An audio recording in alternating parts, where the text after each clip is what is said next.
বিসমিল্লাহির রহমানির রহিম। আসসালামু আলাইকুম ওয়া রাহমাতুল্লাহ। সুপ্রিয় নবম শ্রেণীর শিক্ষার্থীরা, আজকে আমরা আলোচনা করব তোমাদের গণিত বইয়ের অনুশীলনী 3.1 1 নম্বরে যে বলা আছে সূত্রের সাহায্যে বর্গ নির্ণয় করো। আমরা এই প্রশ্নগুলো সমাধান করব।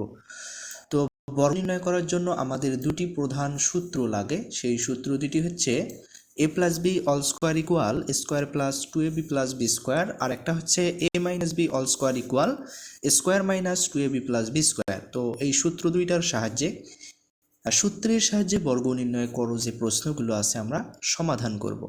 তো ক নাম্বার প্রশ্নে দেওয়া আছে 2a প্লাস 3b।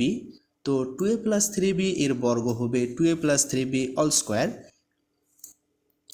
এখানে প্রথম পদ 2a কে আমরা a, দ্বিতীয় পদ 3b কে যদি আমরা b চিন্তা করি, তাহলে সেক্ষেত্রে আমরা যদি সূত্র প্রয়োগ করি, তাহলে সূত্র প্রয়োগ করলে আমরা পাই square plus 2ab plus B square.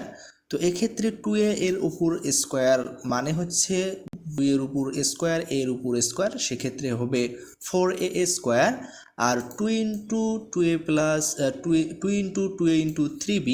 তো এটা যদি আমরা গুণ করি তাহলে হবে 2 দুগুণ 4, 3 4 12ab। ঠিক আছে, এরপরে হচ্ছে 3b তার উপর স্কোয়ার, অর্থাৎ 3 এর উপর স্কোয়ার, b এর উপর স্কোয়ার, 10 এর উপর স্কোয়ার মানে 9, b এর উপর স্কোয়ার মানে বি স্কোয়ার, তাহলে 9b স্কোয়ার। তো এটাই হচ্ছে আমাদের নির্ণীয় অ্যান্সার। এরপরে যে খ নাম্বার প্রশ্নটি আছে সেটা হচ্ছে এক্স স্কোয়ার প্লাস 2 ভাগ ওয়াই স্কোয়ার। তো এক্ষেত্রে এক্স স্কোয়ার প্লাস 2 ভাগ ওয়াই স্কোয়ারের বর্গ মানে হচ্ছে এক্স স্কোয়ার প্লাস 2 ভাগ Y square into all square. তো এখানে আমরা যদি এক্স স্কোয়ারকে প্রথম পদ, 2 ভাগ ওয়াই স্কোয়ারকে দ্বিতীয় পদ চিন্তা করি, তাহলে যদি আমরা এখন সূত্র প্রয়োগ করি তাহলে আমরা পাবো হচ্ছে square plus 2ab plus B square. তো এক্ষেত্রে আমরা এক্স স্কোয়ার তার উপর স্কোয়ার মানে এক্স টু দি পাওয়ার 4, এরপরে 2 ইন্টু এক্স স্কোয়ার ইন্টু 2 ভাগ ওয়াই স্কোয়ার। এক্ষেত্রে আমরা দেখতে পাইতেছি 2 এক্স স্কোয়ার আর হচ্ছে 2 এগুলো লবে আছে, আর ওয়াই স্কোয়ারটা হরে আছে। তো লবগুলো যদি গুণ করি তাহলে হয় 4x স্কোয়ার, আর নিচে হচ্ছে ওয়াই স্কোয়ার। আর 2y square into all square এর অর্থ হচ্ছে 2 এর উপরে স্কোয়ার আছে, ওয়াই স্কোয়ারের উপরে স্কোয়ার আছে, 2 এর উপরে স্কোয়ার দিলে হবে 4 ওয়াই স্কোয়ার, এর উপরে স্কোয়ার দিলে হবে ওয়াই টু দি পাওয়ার 4, তাহলে 4 ভাগ ওয়াই টু দি পাওয়ার 4। তাহলে আমাদের উত্তর হবে X to the power 4 plus 4x square divided by Y square plus 4 ভাগ ওয়াই টু দি পাওয়ার 4। এরপরে গ নাম্বার যে প্রশ্ন 4y মাইনাস 5x। তো এটার বর্গ মানে হচ্ছে 4y মাইনাস 5x তার উপর স্কোয়ার। তো এখানে মাঝখানে বিয়োগ চিহ্ন আছে, তাই আমরা a মাইনাস বি অল স্কোয়ারের সূত্রটি প্রয়োগ করব। তো এখানে আমরা যদি 4y কে a এবং 5x কে b চিন্তা করি, সেক্ষেত্রে আমরা যদি সূত্র প্রয়োগ করি তাহলে আমরা পাবো 4y অর্থাৎ square minus 2ab plus B square. এক্ষেত্রে 4y এর উপর স্কোয়ার মানে 16y square, 2 into 4y into 5x equal আমরা পাবো 40xy, আর 5x তার উপর স্কোয়ার মানে আমরা পাবো 25x স্কোয়ার। তাহলে এটাই হচ্ছে আমাদের উত্তর।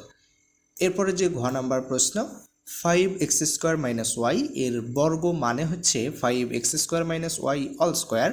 তো এখানে প্রথম পদ 5x স্কোয়ারকে a, দ্বিতীয় পদ y কে আমরা যদি b চিন্তা করি, তাহলে সূত্র a মাইনাস বি স্কোয়ার আমরা যদি প্রয়োগ করি তাহলে আমরা পাবো square minus 2ab plus B square. এক্ষেত্রে 5x স্কোয়ার তার উপর স্কোয়ার মানে হচ্ছে 5 এর উপর স্কোয়ার মানে 25, x স্কোয়ারের উপর স্কোয়ার মানে x টু দি পাওয়ার 4। এখন 2 into 5x square into Y গুণ করলে পাবো আমরা 10x স্কোয়ার ওয়াই, আর আমাদের লাস্টে আছে ওয়াই স্কোয়ার। তো এটাই হচ্ছে আমাদের উত্তর। এখন যে নাম্বার প্রশ্নটি আছে 3b minus 5c minus 2a, এটার বর্গ মানে হচ্ছে 3b minus 5c minus 2a all square. তো এতক্ষণ আমরা দেখলাম যে প্রশ্নগুলোর বর্গ নির্ণয় করলাম, সেখানে 2টি করে পদ ছিল। এখন আমাদের পদ আছে হলো 3টি। আমরা প্রথম দুটিকে একটি পদ বিবেচনা করতে পারি। যেমন আমরা 3b minus 5c K a আর হচ্ছে 2a কে b চিন্তা করলে আমরা পাই হচ্ছে a minus B all square. এই কথাটাই এখানে বলা আছে।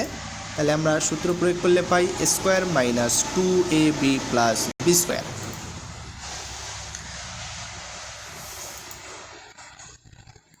তাহলে square minus 2ab plus B square, এক্ষেত্রে আমরা আবার কি করতে পারি 3b মাইনাস 5c, এখানেও আমরা হচ্ছে a মাইনাস বি অল স্কোয়ারের সূত্র প্রয়োগ করতে পারি। 3b K a, 5c K b চিন্তা করলে তাহলে সেক্ষেত্রে আমাদের হবে square minus ab plus B square.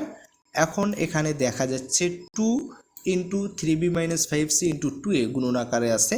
আমরা আপাতত 2 আর 2a যদি গুণ করি তাহলে হবে 4a, তার সাথে 3b মাইনাস 5c গুণ রাখলাম, 2a এর উপর স্কোয়ার মানে হচ্ছে 4a স্কোয়ার। এখন 3b এর উপর স্কোয়ার মানে 9b square, 2 into 3b into 5c মানে হচ্ছে 30bc, 5cর উপর স্কোয়ার মানে 25c স্কোয়ার। এখন 4a দ্বারা যদি আমরা 3b মাইনাস 5c কে গুণ করি তাহলে আমাদের হবে 3 4 12। এরপরে আমাদের হবে এখানে আর একটা বিষয় মনে রাখতে হবে, সেটা হচ্ছে আমরা যদি 4a দ্বারা 3b মাইনাস 5c কে গুণ করি সেটা ব্র্যাকেটের ভিতরে চলে যাবে তখন, অথবা আমরা এখানে দেখতে পাচ্ছি যে ব্র্যাকেটের সামনে মাইনাস আছে, আমরা যদি এখন ব্র্যাকেট তুলে দেই সেক্ষেত্রে ভিতরের চিহ্নও পরিবর্তন হয়ে যাবে। তাহলে 3bর সামনে প্লাস ছিল সেটা হয়ে যাবে মাইনাস, আর 5cর সামনে মাইনাস ছিল সেটা হয়ে যাবে প্লাস, 4 5 20 ac, আর লাস্টে আমাদের ছিল 4a স্কোয়ার, আমরা সেই 4a স্কোয়ার লিখলাম।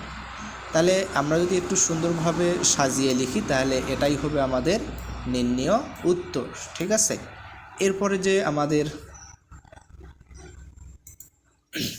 6 নম্বর যে প্রশ্নটা আছে আমরা এখন একটু সেটা লক্ষ্য করি।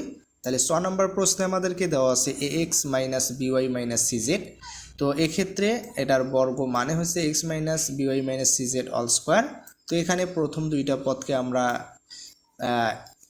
এ চিন্তা করব, আর দ্বিতীয় পদটাকে যদি বি চিন্তা করি তাহলে আমরা লিখতে পারি A minus B all square. তাহলে সেক্ষেত্রে কী হবে square minus 2ab plus B square. এখন আমরা আবার কি করতে পারি দেখেন, এইখানে এ এক্সকে এ বিওয়াইকে বি চিন্তা করলে আমরা এখানে এ মাইনাস বি অল স্কোয়ারের সূত্র প্রয়োগ করলে পাই square minus 2ab plus B square.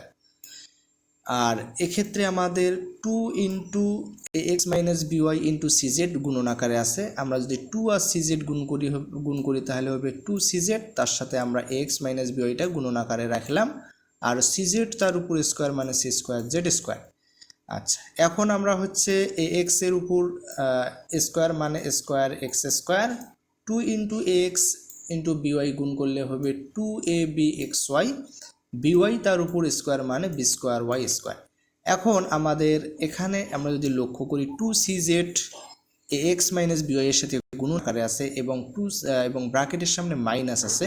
তো আমরা যদি গুণন করি এবং ব্র্যাকেট তুলে দেই সেক্ষেত্রে ভিতরের চিহ্ন পরিবর্তন হবে, অর্থাৎ ব্র্যাকেটের ভিতরে এ এক্স এর সামনে প্লাস আছে সেটা হয়ে যাবে মাইনাস, বিওয়াই এর সামনে মাইনাস আছে সেটা হয়ে যাবে প্লাস। তাহলে মাইনাস 2ac জেড এক্স, আবার বিওয়াইকে যদি আমরা গুণ করি তাহলে সেক্ষেত্রে হবে প্লাস 2bcy জেড, আর লাস্টে সি স্কোয়ার জেড স্কোয়ার। তো সাজিয়ে লিখলে আমরা এটা পাই। তো এটাই হচ্ছে আমাদের নির্ণেয় উত্তর। এরপরে যে 6 নম্বর প্রশ্নটা আছে 2a plus 3x minus 2y minus 5z। তো এর যদি বর্গ নির্ণয় করি সেক্ষেত্রে আমাদের 2a plus 3x minus 2y minus 5z all square. এখানে আমরা দেখতেই পারতেছি 4টি পদের ক্ষেত্রে আমরা দুটি দুটি করে গ্রুপ সাজিয়ে লিখতে পারি, অর্থাৎ 2a প্লাস 3xকে আমরা এ যদি চিন্তা করি, এখন আমরা দেখতে পারতেছি মাইনাস 2y মাইনাস 5z আছে, সেক্ষেত্রে মাইনাস যদি কমন নেই তাহলে হবে চিহ্ন পরিবর্তন হয়ে যাবে 2y প্লাস 5z। তো 2y প্লাস 5zকে যদি বি চিন্তা করি তাহলে সেক্ষেত্রে হচ্ছে স্কোয়ার অর্থাৎ A minus B all square. তাহলে আমরা লিখতে পারি square minus 2ab plus B square. ঠিক আছে, এখন আমরা আবার কি করতে পারি, এই অংশটার ক্ষেত্রে 2aটাকে এ 3xটাকে বি চিন্তা করে আমরা এ প্লাস বি অল স্কোয়ারের সূত্র প্রয়োগ করলে পাই square plus 2ab plus B square. এখন 2র সাথে আবার হচ্ছে এই পুরাটা গুণন আকারে আছে। তো আমরা এক্ষেত্রে গুণন করলে কি করতাম, আগে হচ্ছে 2a দ্বারা আমরা হচ্ছে 2yকে গুণ করতাম, এরপরে 5zকে গুণ করতাম, এবং 3x দ্বারাও আমরা সেমভাবে 2yকে গুণ করতাম, 5zকে গুণ করতাম। যেটা হতো সেটাকে আমরা 2 দ্বারা গুণ করতাম, অথবা 2 দ্বারা আমরা বিভিন্নভাবেই গুণ করতে পারি। আচ্ছা, যেটা বললাম আমরা যদি সেভাবে গুণ করি তাহলে দেখেন সেভাবে গুণ করলে এভাবে গুণন আকারে লেখা যায়। ঠিক আছে, এরপরে হচ্ছে 2yটাকে এ 5zটাকে বি চিন্তা করলে আমরা এ প্লাস বি অল স্কোয়ারের সূত্র প্রয়োগ করতে পারি, তাহলে square plus 2ab plus B square.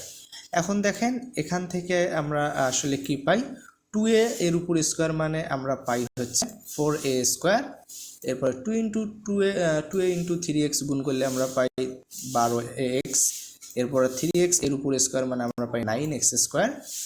এখন আমরা যদি হচ্ছে 2 দ্বারা এটাকে গুণ করি তাহলে আমরা পাই হচ্ছে 4ay প্লাস 10az, এরপরে হচ্ছে আমরা যদি 3x দ্বারা যদি এটাকে গুণ করি তাহলে আমরা পাই 6xy প্লাস 15xz।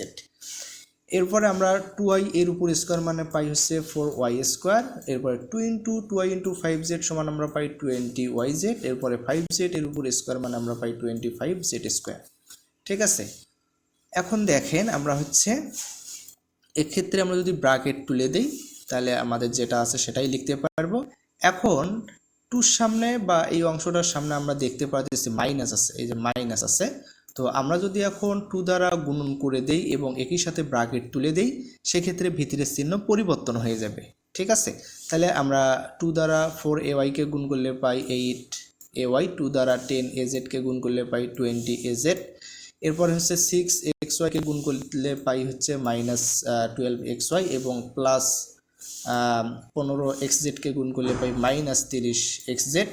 ঠিক আছে, এরপরে লাস্টে যে অংশটুকু ছিল এখানে যেহেতু ব্র্যাকেটের সামনে প্লাস আছে এক্ষেত্রে চিহ্নের কোনো পরিবর্তন হবে না। ঠিক আছে, তো এটাই হচ্ছে আমাদের নির্ণয় উত্তর। আচ্ছা, এরপরে আমাদের যে বর্গীর জ নাম্বার প্রশ্নটা আছে 1007। তো 1007কে এর বর্গ মানে হচ্ছে 1007 এর উপর স্কোয়ার। তো সহজে করার জন্য আমরা 1007কে একটু ভাঙতে পারি। 1007কে লেখা যায় 1000 যোগ 7। ঠিক আছে, তাহলে 1000 যোগ 7 তার উপর স্কোয়ার। তো এক্ষেত্রে আমরা 1000কে a আর 7কে যদি b চিন্তা করি তাহলে আমরা লিখতে পারি a প্লাস b অল স্কোয়ারের সূত্র প্রয়োগ করতে পারি, তাহলে a square plus 2ab plus b square. তাহলে 1000-এর উপর স্কোয়ার করলে আমরা এই সংখ্যাটা পাই 2, 1000 আর 7 গুণ করলে আমরা পাই 14000, আর 7-এর উপর স্কোয়ার মানে 49। তো সবগুলো যোগ করলে আমরা পাই হচ্ছে একক, দশক, শতক, হাজার, অযুত, লক্ষ, নিযুত, 10,14,049। তো এটাই হচ্ছে আমাদের নির্ণয় উত্তর। ঠিক আছে, তো আশা করি আমাদের 1 নম্বরের যে প্রশ্নগুলো ছিল এগুলো আপনারা অবশ্যই বুঝতে পেরেছেন। তো সবাইকে ধন্যবাদ। পরবর্তী ভিডিওর আমন্ত্রণ জানিয়ে এখানেই শেষ করছি। আসসালামু আলাইকুম ওয়া রাহমাতুল্লাহ।